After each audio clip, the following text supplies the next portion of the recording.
శ్రీ దుర్గాదేవి జ్యోతిష్యాలయం. ప్రేమ సమస్యలు, పెళ్లి, ఉద్యోగం, రాజకీయం, విదేశీ ప్రయాణం, ధనం నిలకడలేకపోవడం, భార్యాభర్తల మధ్య గొడవలు, ఆస్తి తగాదాలు, అప్పుల బాధలు, స్త్రీ పురుషుల ఎటువంటి గుప్త సమస్యలకైనా రోజుల్లోనే పరిష్కారం చూపబడును. దూర ప్రాంతాల వారికి ఫోన్ ద్వారా వెంటనే పరిష్కారం చూపబడును. గురుస్వామి రామయ్య. Cell number 9888933953.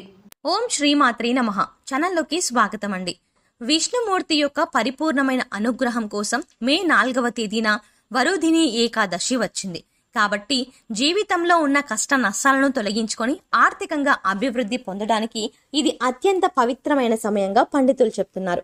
వరుధిని ఏకాదశి నాడు ఉపవాసం ఉండడం, దాన ధర్మాలు చేయడం వల్ల ధన సంబంధ సమస్యల నుంచి ఉపశమనం లభిస్తుంది.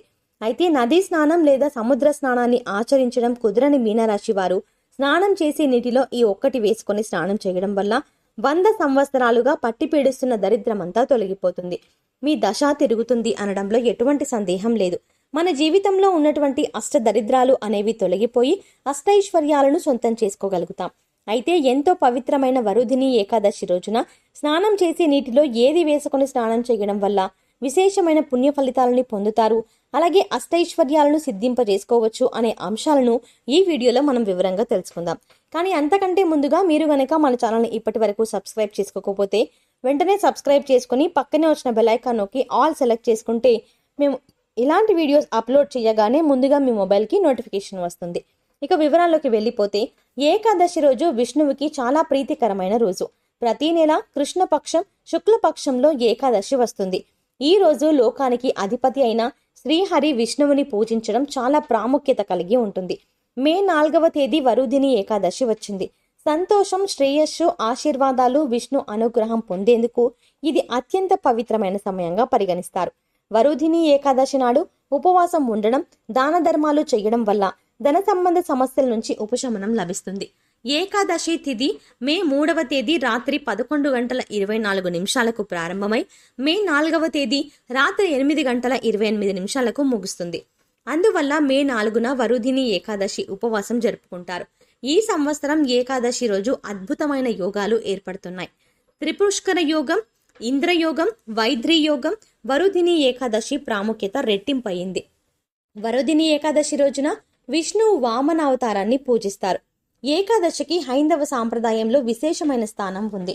పురాణాల ప్రకారం శ్రీ మహావిష్ణువు క్షీరసాగరంలో శేషతల్పం మీద శయనిస్తారు. అలా 4 నెలల పాటు ఆయన పడుకొని అక్టోబర్ లేదా నవంబర్ నెలలో వచ్చే ప్రబోధని ఏకాదశి నాడు తిరిగి మేల్కొంటాడు. ఈ 4 నెలలను చాతుర్మాస్యంగా వ్యవహరిస్తారు. ఈ రోజు నుండి 4 నెలల పాటు చాతుర్మాస్య దీక్షను ఆచరిస్తారు. ఈ 4 నెలలు స్వామివారు పాతాళంలో బలిచక్రవర్తి వద్ద ఉండి కార్తీక పౌర్ణమి నాడు తిరిగి వస్తారు. వాతావరణంలో మార్పులు కూడా అధికంగా సంభవిస్తాయి. కాబట్టి ఈ కాలంలో ఆరోగ్య పరిరక్షణ నియమాలను ఆచరించాలి. అందువల్ల ఈ కాలంలో పెద్దలు పూజలు, వ్రతాలు ఆచరించాలని మనకు దిశానిర్దేశం చేశారు.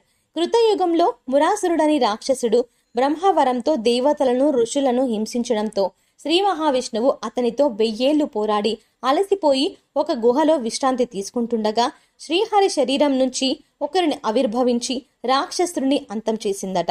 ఇందుకు సంతోషించిన శ్రీ మహావిష్ణువు ఆ కన్యకి ఒక వరం కోరుకోమనగా తాను విష్ణుప్రియగా లోకం చేత పూజించబడాలి అని కోరుకుందట.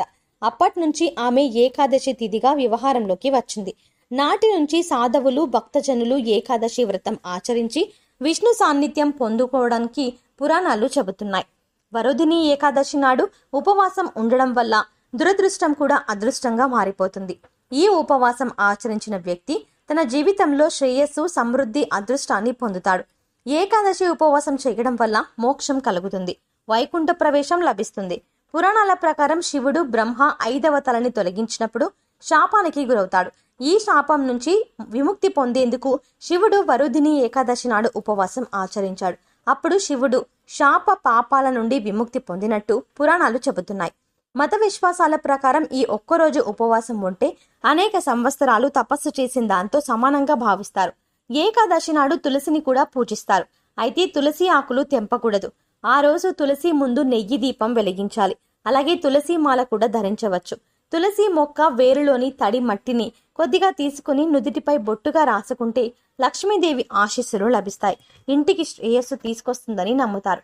ఉదయాన్నే నిద్రలేచి పవిత్ర నదీ స్నానం ఆచరించాలి.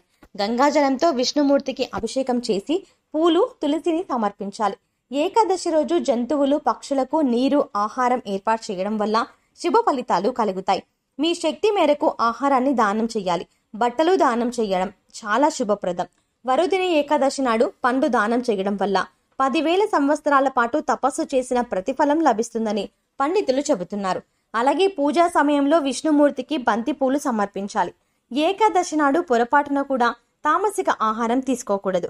అంటే మాంసాహారాన్ని లేదా మసాలా వేసి వండిన కూరలను తినకూడదు. కేవలం సాత్వికమైన ఆహారాన్ని మాత్రమే తీసుకోవాలి.